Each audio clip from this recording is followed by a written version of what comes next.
அன்பின் உள்ளங்களே, உங்ககிட்ட கேள்வி கேட்கிறவங்க 3 விதம். ஒன்று, உங்ககிட்ட அறிவை வளர்த்துக்கணும் என்பதற்காக கேள்வி கேட்கிறவங்க. அவங்க கேள்வி கேட்கிறப்போ அவங்களுக்கு நீங்க தாராளமாக பதில கொடுங்க. வேதம் குறித்து அவங்க உங்ககிட்ட ஒரு கேள்வி கேட்குறாங்க அப்படின்னு வச்சுக்கோங்களேன்.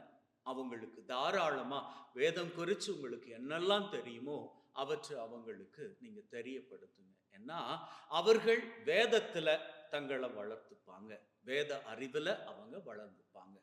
ஆகவே இந்த முதல் தரத்தினர் எப்பொழுதுமே உங்ககிட்ட பேசுறப்போ கேள்வி கேட்கிறப்போ தங்களது அறிவை வளர்த்துக்கணும் அப்படி என்கின்ற நோக்கத்தோடு கேட்கிறபடியால நீங்க மனமுவந்து அவர்களுக்கு பதிலளிங்க. இரண்டாவது விதமானவர்கள் உங்களை அவமானப்படுத்துறதுக்காகவே கேள்வியை கேட்பாங்க. அந்த கேள்வியை அவங்க ஏன் கேட்கிறாங்க அப்படின்னு சொன்னா, ஆர்வத்தோடு அறிந்து கொள்ள வேணும் அப்படி என்கின்ற ஆர்வத்தோடு கேட்பது கிடையாது. வேதத்தை குறித்து உங்ககிட்ட கேள்வி கேட்கிறாங்க அப்படின்னு வச்சுக்கோங்களேன். அம்மா, உங்களுக்கு தெரியுமா அந்த யோனா இருக்கிறாரே, அவர் 3 நாட்கள் உண்மையாகவே மீனின் வயிற்றுக்குள்ளதான் இருந்தாரா? அப்படி மீனின் வயிற்றுக்குள்ள இருந்தாரு அப்படின்னு சொல்லி யாராச்சும் பார்த்தாங்களா அப்படின்னு கேட்கிறப்போ அவருக்கு நீங்க பதிலளிக்க போவீங்களாக இருந்தா எந்த ஒரு பதிலையும் நீங்க அவர்கிட்ட அவமானப்படும்படியாக அவருடைய பேச்சு அமைந்திருக்கும். அப்பேற்பட்டவர்களிடம் கொஞ்சம் தள்ளியே இருங்க. மூணாவது விதமானவங்க சும்மா பேசணும், சும்மா எதையாச்சும் கேட்கணும் அப்படி என்பதற்காகவே கேட்கக்கூடியவர்கள். அப்படி கேள்வி கேட்கிறார்களே, அவர்களிடம் இருந்தும் கூட நீங்க விலகி இருங்க. ஏன் தெரியுமா?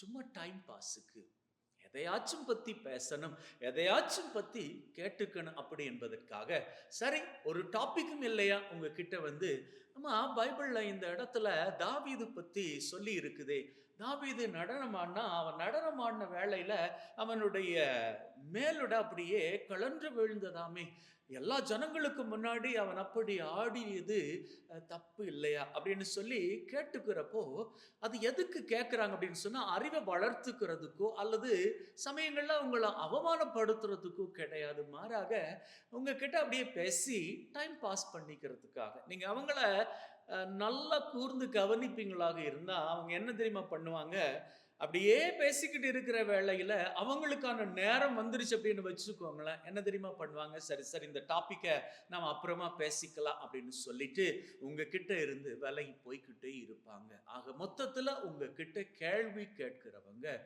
3 ரகம்.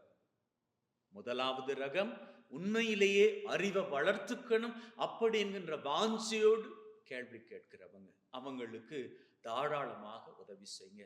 இரண்டாவது ரகம் உங்களை அவமானப்படுத்தணும் அப்படி என்பதற்காகவே கேள்வி கேட்கிறவங்க, அவங்க கிட்ட இருந்து விலகி நில்லுங்க. மூணாவது ரகம் சும்மா டைம் பாசிங்காக உங்ககிட்ட கேள்வி கேட்கிறவங்க, அவங்களையும் நீங்க கரெக்டா ஹேண்டில் பண்ணிக்கோங்க. இன்னைக்கு நற்செய்தியில இயேசு கிறிஸ்து ஆண்டவர் இப்பேற்பட்ட ஒரு கூட்டம், அதாவது இயேசுவை அவமானப்படுத்தி அவரை எப்படியாவது அவருடைய பேச்சில் சிக்க வைக்கணும் என்பதற்காகவே கேள்வி கேட்க வந்த ஒரு கூட்டம்.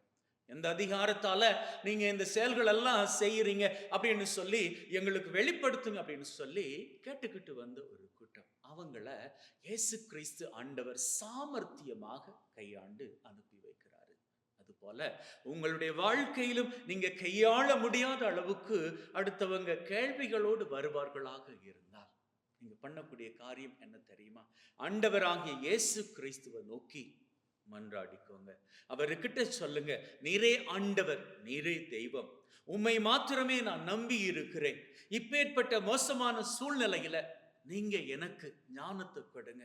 நான் கரெக்டாக யாரு என்கிட்ட உண்மையில அறிவை பெற்றுக்கொள்ளணும் அப்படின்னு சொல்லி வர்றாங்க, அல்லது யாரு என்ன அவமானப்படுத்திக்கணும் அப்படின்னு சொல்லிக்கிட்டு வர்றாங்க, இவங்க கிட்ட எல்லாம் நான் எப்படி பேசிக்கணும் அப்படி என்பதற்கான ஞானத்தை கொடுங்க அப்படின்னு சொல்லி நீங்க கேட்டு ஜபிப்பீர்களாக இருந்தால் ஆண்டவராக இயேசு கிறிஸ்து அன்னைக்கு ஞானத்தோடு பதில் அளித்தவர் உங்களது வாழ்க்கையில் உங்களுக்கு தேவையான ஞானத்தை கொடுங்க.